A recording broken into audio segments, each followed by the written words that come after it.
There we go. Welcome, welcome, welcome. So we're on day 4. Where has the week gone? I can't believe it's day 4 already. So I've upped my game with my Christmas clothes. I've got my sparkly t-shirt. I've got my jingly top. So thank you very much. I super pleased. Let me just sort the room a second. Okay. So I've had some feedback that people are watching it on replay. So thank you for those of you that have joined me live. I know we've got quite a small group, but actually because of the time zone differences, people are catching it on replay here in the US. So I will factor that in for next time, because there is, I think it's 5, 6 or 8 hour time difference. So 12, 11, 10, 9, 8, 7. So 7:30, 6:30. 5, 4, 6, yeah, like 3:30 in the morning. So I will look to be doing them a bit later next time so that we can have more people join us live. So before I get started for today, just a quick reminder, we've got the live Q&A tomorrow. So I won't be talking at you. You guys can ask me questions, and I've got a couple of questions to cover. So if you're joining me tomorrow, if you're catching this on replay, or if you're here with me now, come and join me tomorrow if you can. I'm not advocating you get up at like 1:30, but if you've got questions for me, email them over so that I can make sure that I can answer them and you can all catch it on the replay. And just I want to do a recap of what we've covered so far. So in case you haven't managed to catch the replays every day, day 1, we talked about us, the humans. Bit of a funky place to start, but actually, let's think about the whole oxygen mask, analogy when you're on the plane. How do you, hang on, let me just lock the room a minute. There we go. How can you help others if you're not looking after yourself? So we talked about our energy, we talked about how Christmas is affecting us, and we talked about how we can support ourselves, which, don't get me wrong, isn't manageable or achievable every day. But in those moments where you can catch your breath or you can do something for yourself, I highly encourage you to do it, because our energy does affect our cats. So that was day 1. Day 2, we talked about cats being individuals. So we looked at, what does your cat or cats need? I mentioned about Leo being a hideaway cat. He doesn't particularly like high levels, which Rob's very happy about. So we haven't got shelves on our walls, much to my disgust. He likes to hide away. So when you're thinking about your cat at Christmas, what do they need to cope? What do they need to survive? We talked about dressing up, about doing some behavior training before you do anything like that on Christmas Day or Christmas Eve. And we mentioned the tree. So how to help your tree survive Christmas. So if you haven't already watched it, you can catch that on day 2.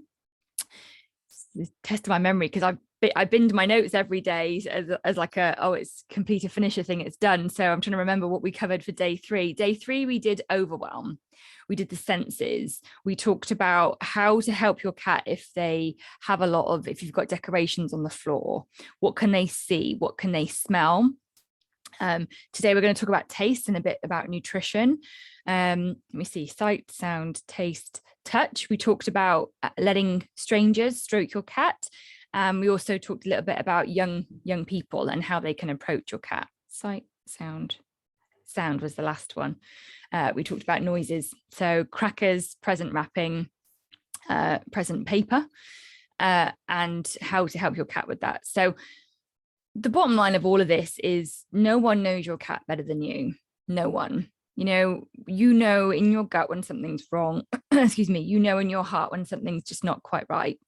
So trust that. Trust your intuition. Trust your inner cat mum or cat dad guidance, because it will never steer you wrong. So if you feel that your cat's not coping or they need extra support in whatever way that may be, offer it and trust that intuition, trust that guidance. Okay, so today we're talking about nutrition. We're going on the back of yesterday and talking about taste in terms of senses. So there's a couple of things to cover. I'm going to talk a little bit about food today. Obviously, we've only got about 25 minutes. So if you are interested in learning more about cats and cat food, we've got a free webinar that you can catch on our YouTube channel. It's literally called Cats and Cat Food. I'll pop a link in the follow-up email. It's about 40 minutes. But we talk in there about how to read cat food labels, what is a species appropriate diet, and what we can feed our cats, and the kind of the pros and cons of that. So I am going to talk a little bit about dry food today. I am going to talk about wet food and raw food. We're also going to cover Christmas Day lunch and selection boxes and litter tray habits. So we're going to talk a bit about poops today. You know, for those of you that have worked one-to-one with me, you know, there's nothing better than I love a good poop conversation. You know, when I have clients message me, you know, it's great. But actually, in terms of the stress levels of our cats, litter tray habits and knowing what's going on, like what's coming out the other end, can be really telling, because cats hide their stress so well. We're going to cover a little bit about that today. So if you can see the poops, then it can be an indication as to what's going on with the cat.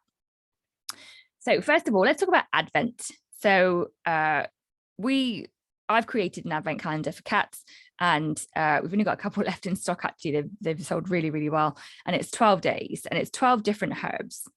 So it's a very, very unconventional Advent calendar. You know, when you go to the shops, you can see those that are on offer, and they're like $1.99, $2.99. You know, it's cheap and crappy. I'm going to just speak my mind today. And what I would encourage you to do, if you have one of these, if you're considering getting one, most of the shop ones are like 24 days, whereas the herb one's 12. Let me find the picture that I took. We were in a garden centre, a good few weeks ago now, and I saw an Advent calendar. And Rob said to me, "What on earth are you doing?" I was like, "I'm taking pictures to share with my community." Let me find where it is. So there we go. I have posted it on social media, but if you're not on social media, obviously you won't have seen it. So that was the cover. It's not great because of the light. It's called Meowie. It's a gorgeous like cat on the front. Let me hold it back a little bit. Advent calendar for cats, and it's got, you know, something like they love helping to unwrap the presents, and it's got a picture of a cat in the box. So like marketing wise, it's great, because cats do like to sit in box, most of them. Don't ask me why, a whole other conversation. And then on the back, it talks about a complementary pet food for cats. Feed as a treat as part of a nutritionally balanced diet. Check that your cat has plenty of clean, fresh water available just in case they get really thirsty. This treat should be given under supervision on a non-stainable surface, not suitable for kittens under 3 months old. So for me, there's a bit of a warning flag there when I read that. It should be given on a non-stainable surface. Well, what on earth is in the treat that could potentially stain a surface? Because that's going to go into the cat, right? That, for me, is my first flag. And then when you look at the composition, it's got milk and milk derivatives. Cats are lactose intolerant. They can't digest milk or milk proteins. Oils and fats, various sugars, minerals, cereals, catnip. So I'm going to come on to the herb bit, but just talking about, you know, oils and fats and various sugars. When I say to people that, you know, dry food, this is what this is. It's a little dried, because we shook it, little dried pellet or piece. You know, that is heavily processed, and the sugars, it just breaks my heart, because if you think about a cat in the wild, now whether we're talking big cats like lions and tigers and bears, oh my, or whether we're talking about, you know, feral cats, when do they eat sugars? So, okay, you could argue that they eat sugars in the form of berries and seeds that are in the stomach of a mouse or a vole, but they're usually partially digested. So the reason that I'm sharing this with you, and it's not to berate anybody that's got these for their cats, it's not to tell you off, it's not to say you're doing anything wrong. Please know there is never any judgment from me. I'm all about educating people. So if you've got a shop bought Advent calendar, I'd really highly recommend you turn it over and you look at what's included in the back. Look at what's included in the ingredients. Okay, so our Advent calendar is dried herbs. So here they put catnip in the pellets, because they need to find a way to make it palatable or appealing to the cat. So 60-70% of cats are affected by catnip, not every cat. So you'll get some cats that will be drawn to this because of the sugars. You'll get some cats that are drawn to this because of the catnip. But why give them something that's got milk and milk derivatives, something their body literally can't process and could make them have an upset tummy, when you could put down some gorgeous, fresh, organic catnip for them, which they can lick and eat and rub and roll around on. So have a think about, if you're giving Advent, what's included. And again, okay, it's only one little pellet, but it is 24 days. So that is a continuous input into the cat's body. It might be better to think about getting little toys. If you're not interested in the herbs, absolutely fine. Have a think about other ways that you can incorporate Advent for your cat. Okay, so that's Advent. That's the time building up to Christmas, when we're all getting, as humans, super stressed. We've not sorted the presents, the cards. As you can tell, this is what's going through my mind right now. We haven't even decorated the tree. It's still in the middle of the front room. There's a lot going on in our house for Christmas. And, we talked Tuesday and yesterday about what happens in the cat's world for Christmas and how that can change. So let's talk about Christmas Day. Let's fast forward. God, how scary is this? How many weeks is it going to be? Wow. Fast forward 2 weeks. Okay, a little bit of pressure for me there. And let's think about Christmas Day. So with Pickle, I wanted to include my baby girl in Christmas. I don't have children. She was my baby. That's why she's called my baby girl. And I wanted to include her, as I'm sure most of you do too. We want to include them in our celebrations. We want to include them in the joy of the day. So with Pickle, we would give her a bit of turkey. So I didn't eat him. This is from husband, and he, much to his disgust, he had to share it with the cat.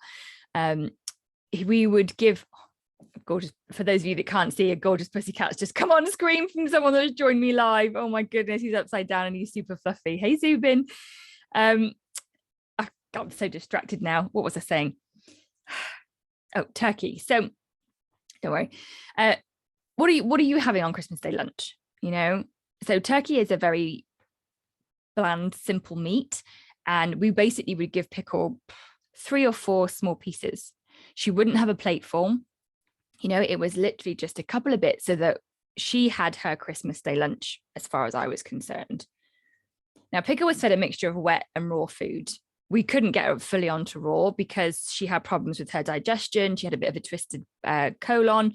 I'm not going to go into all of that now, but so we would include it. We would do it because I wanted her to be part of my day. And I encourage you to think about, what are you having for Christmas Day lunch? Can you give a little bit to the cat? A little bit. Don't replace a whole meal.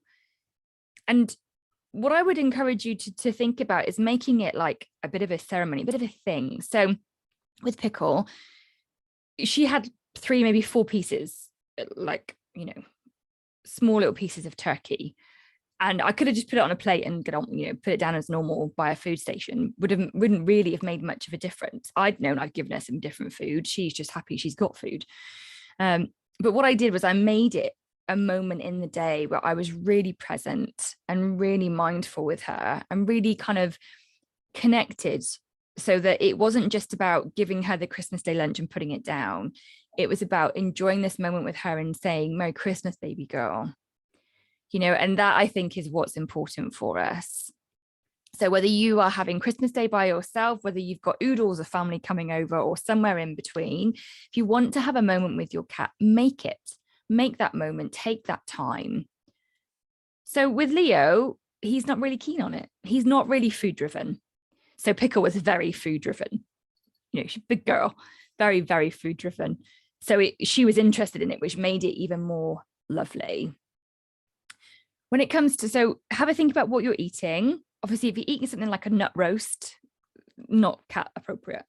If you're having like a 3-bird roast or a 5-bird roast, good on you. I'm coming to your house for Christmas.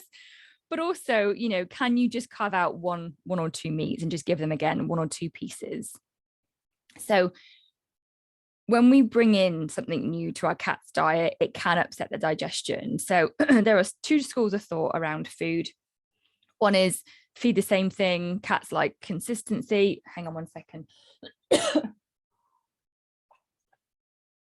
Sorry, peeps. There is another school of thought, which is vary the proteins. I'm of that school.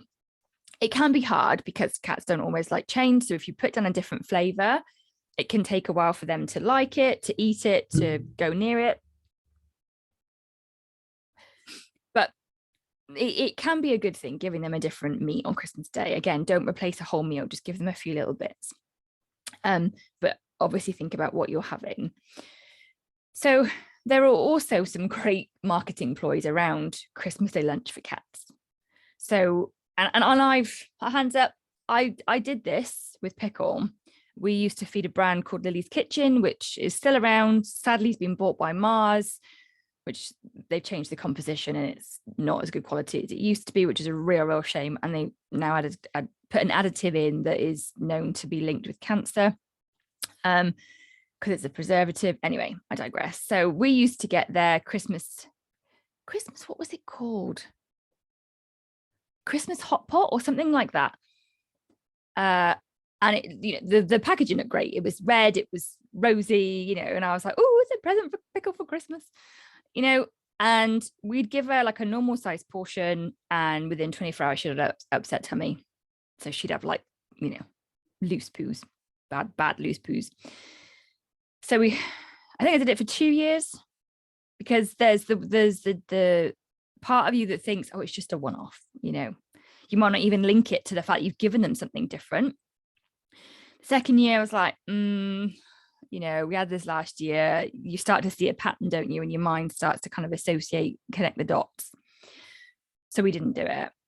So there is a part of me that feels sad that we don't have that for Leo, but actually I know that the option that I mentioned before about giving a couple of bits of meat is the better option. And like I said, make a ritual of it, make a thing of it, take some time, be just you and them in the kitchen or wherever you can find the space and the quietness. So we talk about poops. Let's get on to poops. You may be able to see what your cat's doing in this tray. You may not, so we are really hit and miss with Leo. Pickle would never go outside to poop, or she was always in the tray. Well, she missed the tray a lot of the time, but she'd always be in the house, shall we say. I'll never forget the exploding poo incident, which I'll share with you another day. But she'd always be in the house. So being the OCD mum that I am, it was great because I could monitor her wheeze and her poos, to the finite detail. Leo, he's previously feral, so he goes outside a lot. You can tell that he's unsettled at the minute because he's weeing in, not like in the house, but he's weeing in the litter tray. Sorry, I'm just watching Zubin again. Hey, buddy. Look, like looking at, not that you can see, guys, but he's looking at his guardian as if like, why aren't you playing with me? Bless him. After all, this is cat chat, so what better? Mine won't come on screen, so I can't show you Leo. So yeah, I can tell Leo's unsettled because he's doing some of his toilet activity in the house, which is where he's obviously feeling safe. So I'm not able to tell right now if his poos are a good consistency or bad consistency or otherwise. If you have the capacity to see this of your cat, keep an eye on it over Christmas. It can be a sign of stress if they've got slightly looser stools, or if they're actually going less frequently to the litter tray. Try not to panic if you see changes. Change is inevitable. Change is a part of day-to-day life. It's just something to kind of be on your radar and to be aware of.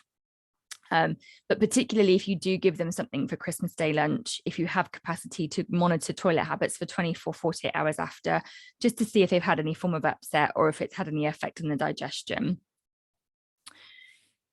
Let me see. Let me just check my list of things to make sure I stay on point for what we're talking about. Bad poops, selection box, advent calendars, or selection box I haven't talked about. Off their Christmas lunch and off their food. Okay, so the other thing to mention around food is you may find your cat eats less over Christmas. You may find that their eating habits are a little bit wonky. And again, try not to worry, because as soon as which I know is easier said than done, as soon as our anxiety starts to heighten, obviously theirs will as well. So try not to worry too much. But because there are changes in the home, there are changes to the cat's territory, there are changes to your emotional and energetic state, the cat will notice it and pick up on all of it. Particularly Christmas Eve, Christmas Day, and Boxing Day. If you have got people in the house, you may find that the cat doesn't want to eat. Don't panic. Don't worry. She says, having had a cat that didn't eat for 5 days, you know, I don't say this lightly, everybody. And I know that in that moment it's all very well to hear it now, but when you're there and you're dealing with it, it can be difficult to not panic. But when we talked yesterday about thinking if you need to shut the cat away, do they need to have a quiet space to retreat to, somewhere to feel safe? You know, you might find that if you've got them in a room, they don't eat. If you pop in and say hello, they may eat because they've got comfort, they've got you, they've got security. Or you might find that you put the food down, you come down in the morning and they've eaten overnight. Generally, that, you know, cats will eat unless there's something medical or severely emotional going on underneath the day-to-day for them. They will find a way to eat. So try not to panic, and if possible, stick to your routine with them as much as you can. So I understand, like, Christmas Day lunch may be 3 o'clock rather than like 12 o'clock. Who has lunch, Christmas Day lunch at 3 o'clock? It's beyond me. But you may find that your eating habits are out of the norm, out of alignment, but try to keep your cat's routine going as much as you can, because the consistency over food will really help their mental state, will really help their anxiety. So if you're just about to sit down for your lunch or start a game of charades, still put the food down. The cat may not go anywhere near it, but at least it's there. They will smell it, they will know, and that will give them comfort. That will help to reduce their anxiety. Okay, so I'm going to wrap it up for today. Those of you that are here live, just hang on for a second before you sign off. But thank you, everybody. I hope you found it useful. So in summary, you know, don't panic if your cats are slightly off their food. Try not to vary their diet too much over Christmas, just because there's the added stress of what's going on. If you want to give them Christmas Day lunch, give them a little bit of meat, but try not to buy into the kind of commercial products.